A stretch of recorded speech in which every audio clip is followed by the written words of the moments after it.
En los años 80, Colombia se convirtió en un tablero dominado por dos reyes que jamás compartieron el mismo trono. De un lado, Pablo Escobar, el patrón de Medellín, un hombre capaz de transformar la violencia en un lenguaje político. Del otro, Gilberto Rodríguez Orejuela, el cerebro del cartel de Cali, quien descubrió que el poder más peligroso no era el que se disparaba, sino el que se firmaba. Mientras Escobar sembraba el terror con explosivos, Rodríguez tejía una red silenciosa que infiltraba bancos, empresas, incluso los círculos más altos del gobierno. Uno prefería la sangre, el otro, la diplomacia, pero ambos, desde sus fortalezas, compartían el mismo objetivo: dominar el país entero, sin importar el precio. Las calles de Medellín y Cali se convirtieron en dos mundos opuestos que respiraban el mismo aire envenenado. En Medellín, los sicarios patrullaban barrios donde el nombre de Escobar era casi sagrado. En Cali, los trajes elegantes y los contratos falsos mantenían una fachada de legalidad.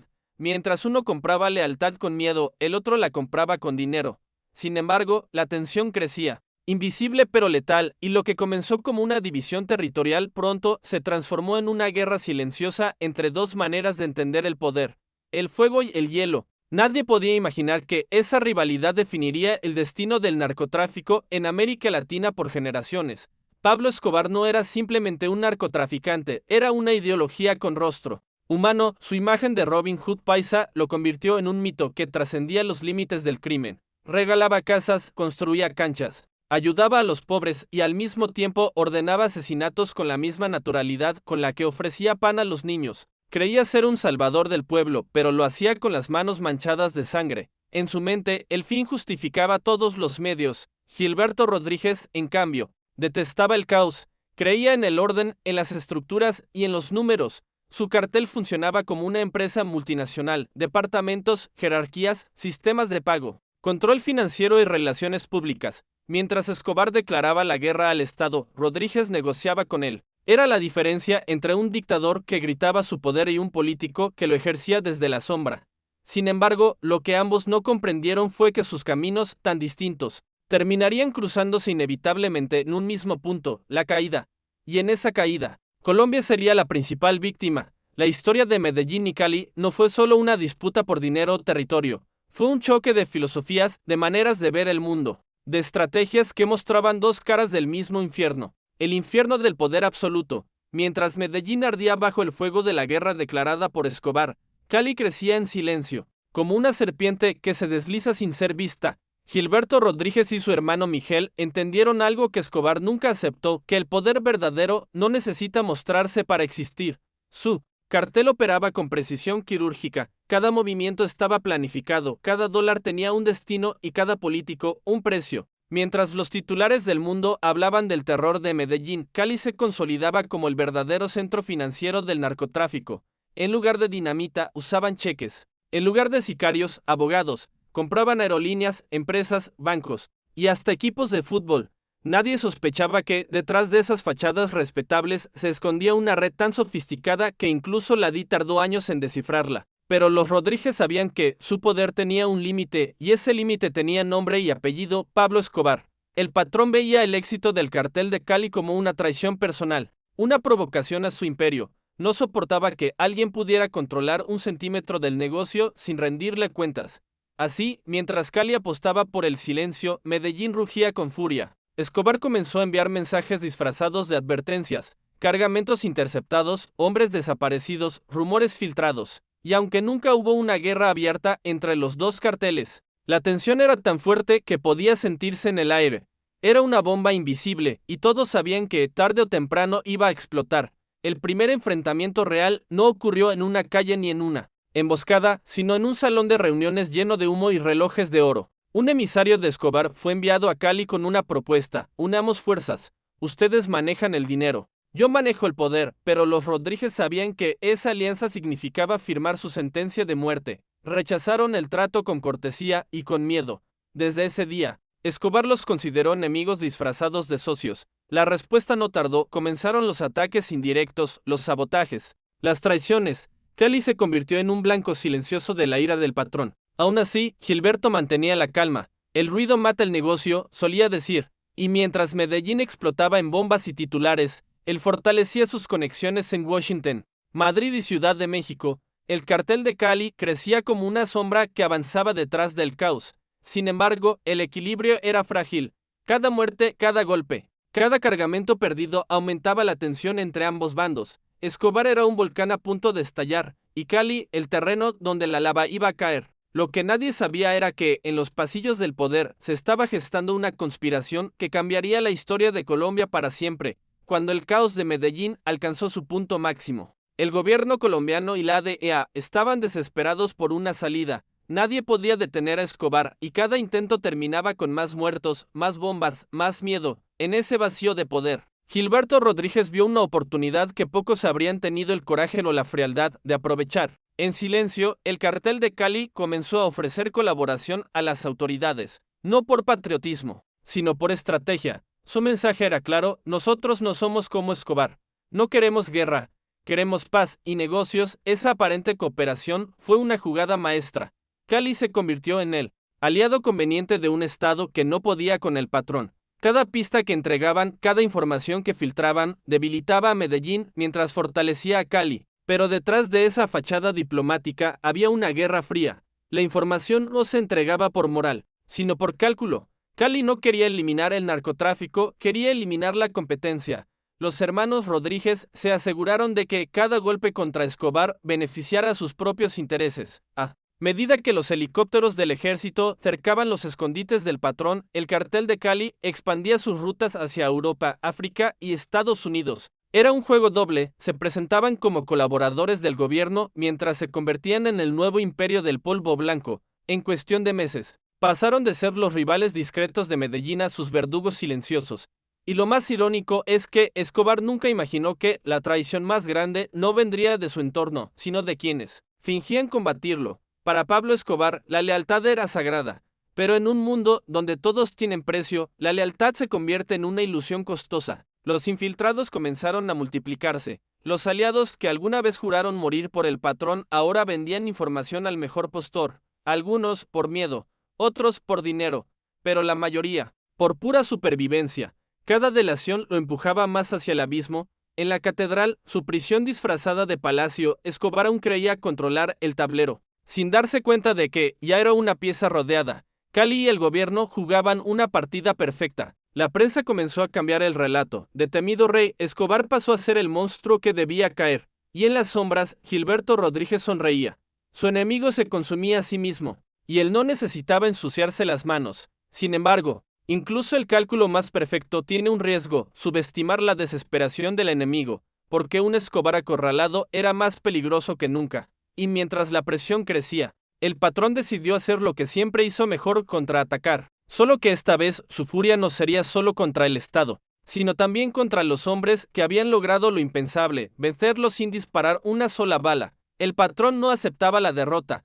Para él, cada enemigo debía ser castigado, sin importar cuán lejos se escondiera. Desde su escondite, Escobar comenzó a enviar mensajes de fuego, bombas en Cali, emboscadas en carreteras, amenazas a políticos y periodistas. Era su forma de recordarle al mundo que seguía vivo, aunque el cerco se cerrara cada día más.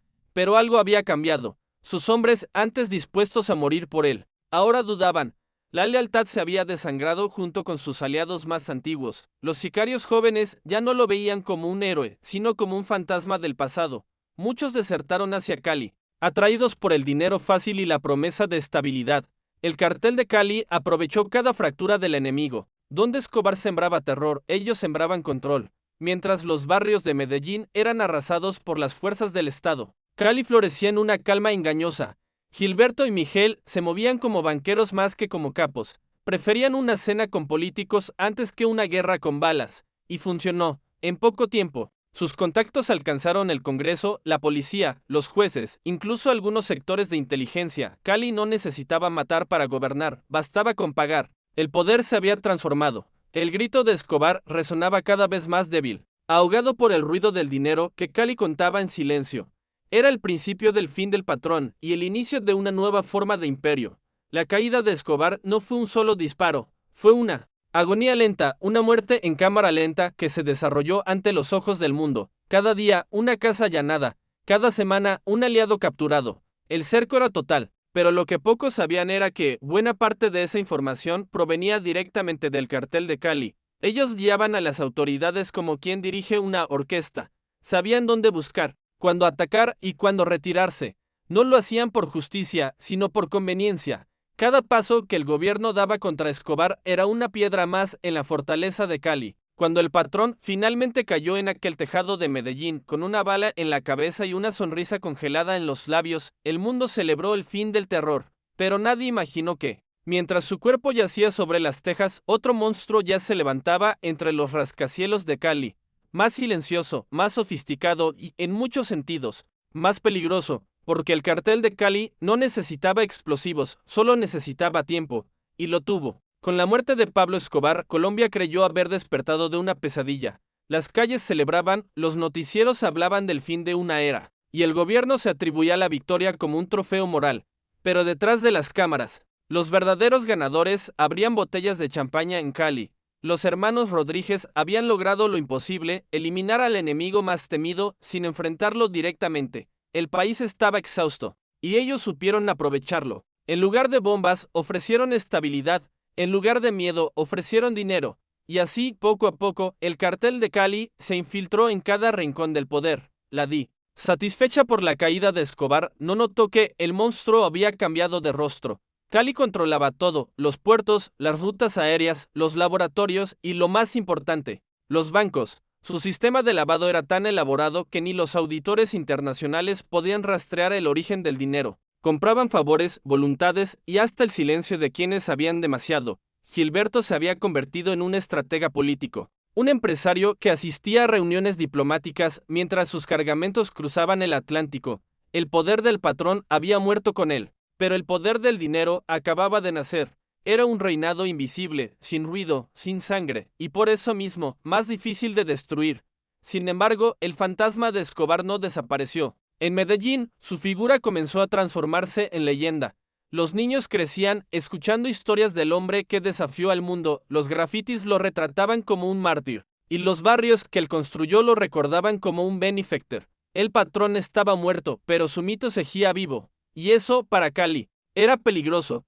Gilberto entendía que ningún imperio puede sostenerse si la memoria del anterior sigue inspirando a los pobres. Así que lanzó una campaña silenciosa para borrar el legado del patrón, compró periodistas, financió documentales, manipuló la narrativa. Quería que el nombre Escobar significara caos, no poder, pero era inútil. El pueblo no olvida a quien lo hizo sentir invencible, aunque fuera por miedo. Mientras tanto, el nuevo imperio comenzaba a mostrar grietas. Cuanto más crecía Cali, más visible se volvía. Las alianzas con políticos y empresarios internacionales que antes eran secretas empezaron a filtrarse, y en los pasillos de Washington, algunos comenzaban a murmurar: el enemigo que ayudamos a crear se está volviendo demasiado poderoso. La historia estaba a punto de repetirse, solo que esta vez, los villanos llevaban traje y corbata. Durante años, el cartel de Cali disfrutó de una tranquilidad que Medellín nunca conoció. No había explosiones, no había titulares sangrientos, no había guerra abierta. Todo parecía bajo control, pero esa calma era artificial, sostenida por billetes y secretos. Gilberto Rodríguez, el ajedrecista, creía tener todo calculado: la policía, los jueces, los ministros, hasta la opinión pública. Pero ningún imperio puede controlar el silencio para siempre. En 1994, los primeros rumores comenzaron a filtrarse. Informes de inteligencia señalaban que las exportaciones de azúcar, textiles y frutas de algunas empresas eran una fachada para mover millones de dólares del narcotráfico. La DI, que había bajado la guardia tras la caída de Escobar, empezó a sospechar. Y cuando Estados Unidos empieza a sospechar, el tiempo se acorta. El error de Cali no fue su ambición, sino su confianza. Se sintieron tan por encima del bien y del mal que olvidaron la primera regla del crimen organizado: no llamar la atención. Pero su éxito era demasiado grande para ocultarlo. Los números no mentían mientras Colombia seguía en crisis. El dinero de Cali crecía como un virus invisible, los bancos lavaban sumas imposibles de justificar, y los políticos sonreían ante cámaras mientras recibían sobres discretos. Los hermanos Rodríguez se habían convertido en la imagen de un nuevo tipo de criminal, elegante, educado y respetable, pero esa elegancia sería su perdición. Porque la verdadera diferencia entre Medellín y Cali no era el poder, sino la exposición. El principio del fin comenzó con una traición, no una bala ni una emboscada, sino una voz en una llamada grabada. Un infiltrado, cansado de vivir bajo la sombra del miedo, Entregó a la DI la pieza clave, los registros contables del cartel, cuentas cifradas, nombres falsos, y la prueba de que el dinero sucio llegaba incluso a campañas presidenciales. Cuando esa información salió a la luz, la fachada del cartel comenzó a derrumbarse. Gilberto fue capturado en 1995. Miguel. Poco después, los noticieros mostraban imágenes de sus mansiones llenas de oro, cuadros de arte y relojes suizos. El país volvió a celebrar creyendo que el ciclo había terminado, pero lo que nadie entendía era que Cali nunca fue solo un cartel, era un sistema, uno que ya había aprendido a sobrevivir sin sus líderes. Las rutas, las conexiones, los bancos se seguían funcionando como un reloj suizo. Gilberto, desde prisión, seguía moviendo piezas con la calma de un hombre que había aceptado su destino. Y en una de sus últimas entrevistas, pronunció una frase que lo resumía todo: Escobar dominó con miedo, nosotros dominamos con inteligencia. Por eso, aunque nos encarcelen, nuestro dinero seguirá libre. Con la caída de los Rodríguez Orejuela, muchos creyeron que Colombia finalmente respiraría en paz, pero lo que siguió fue un silencio extraño, un vacío que ningún gobierno supo llenar. Las calles ya no estaban dominadas por sicarios, pero tampoco por esperanza. Los jóvenes que crecieron viendo a Escobar como un mito ahora miraban hacia Cali con una mezcla de miedo y admiración, porque aunque los líderes estaban tras las rejas, el dinero seguía fluyendo. Nuevos grupos, más pequeños y discretos, comenzaron a ocupar los espacios vacíos. No eran carteles, eran oficinas, redes fragmentadas que aprendieron del pasado, evitar el ruido, mantener el control y no desafiar al Estado. En Medellín, las viejas casas del patrón se convirtieron en museos, los barrios que él construyó se llenaron de murales y turistas. Su rostro, reproducido en camisetas, murales y series, se transformó en una marca. Mientras tanto, Cali intentaba borrar su propio pasado, escondiendo los vestigios del lujo ilícito tras proyectos urbanos y discursos de progreso. Pero las sombras no se borran con pintura. En cada esquina, en cada mirada desconfiada, el eco de los viejos tiempos seguía ahí, porque al final, tanto Escobar como Cali dejaron algo más peligroso que el dinero o las drogas: una forma de entender el poder. En Colombia, el miedo aprendió a vestir de traje. 3 décadas después, los nombres siguen vivos, no en los noticieros, sino en la memoria colectiva. Pablo Escobar se convirtió en una especie de mito trágico, mitad villano, mitad santo. Los Rodríguez, en cambio, quedaron como los arquitectos silenciosos de una corrupción que aún late en las venas del país. Sus historias son recordadas de maneras opuestas. Escobar inspira películas, series y documentales. Cali inspira desconfianza porque su poder sigue siendo demasiado real para ser ficción. En las escuelas, algunos profesores intentan explicar ese pasado sin glorificarlo, pero los alumnos, hijos y nietos de aquella generación, ya crecieron con las leyendas. Muchos no vieron bombas, pero sí vieron desigualdad, y entienden que el narcotráfico no solo fue una guerra por dinero, sino por identidad. En las noches de Medellín y Cali, aún se cuentan historias en voz baja, historias de capos que nunca fueron atrapados, de fortunas enterradas, de fantasmas que caminan en silencio. Y entre todas ellas, una verdad persiste: Escobar murió en un tejado, pero su sombra sigue de pie. Porque los hombres pueden caer, pero los mitos nunca mueren. En la historia del narcotráfico, pocos nombres pesan tanto como los de Pablo Escobar y los hermanos Rodríguez Orejuela. Ambos definieron una era y moldearon el destino de un país entero. Pero sus caminos fueron tan distintos como sus finales. Escobar eligió la guerra y murió en ella. Cali eligió la diplomacia y terminó prisionera de sus propios pactos. Uno cayó bajo el fuego, el otro bajo los papeles, pero el resultado fue el mismo: la derrota de los hombres, no de las ideas, porque en Colombia el poder nunca desapareció, solo cambió de rostro. Los carteles fueron sustituidos por estructuras más sofisticadas, menos visibles pero igual de letales. El dinero del narcotráfico siguió corriendo por los mismos bancos, financiando las mismas campañas, alimentando el mismo sistema que un día prometió destruirlo. Y quizás por eso, cuando se habla de Escobar o de los Rodríguez, no se está hablando solo de criminales, sino de un espejo en el que Colombia y el mundo se mira y se reconoce, porque la historia del narcotráfico no es solo la historia de quienes lo lideraron, sino de todos los que lo permitieron: gobiernos, banqueros, policías, periodistas, incluso ciudadanos comunes que, en silencio, prefirieron mirar hacia otro lado. Escobar fue un monstruo, sí, pero fue un monstruo creado por un sistema que aún respira. Hoy, cuando se recorre Medellín o Cali, las cicatrices son invisibles pero palpables. Las balas dejaron de sonar, pero los ecos siguen allí, atrapados en las montañas, en las paredes, en los recuerdos de quienes sobrevivieron. La nueva generación camina sobre las huellas de los viejos imperios sin saberlo, repitiendo frases, idolatrando imágenes, buscando respuestas en sombras, y tal vez esa sea la verdadera maldición del legado de Escobar y Cali, haber enseñado al mundo que el crimen puede ser glamour, que la violencia puede ser poder, que el miedo puede ser respeto, pero también en esa misma historia hay una advertencia: ningún imperio es eterno, ningún hombre es intocable, ni siquiera los que una vez desafiaron a los dioses, porque al final, cuando la sangre se seca y el dinero se desvanece, solo queda una pregunta flotando en el aire: ¿qué precio tiene realmente el poder? Y mientras esa pregunta siga sin respuesta, la sombra del patrón y de Cali seguirá caminando entre nosotros,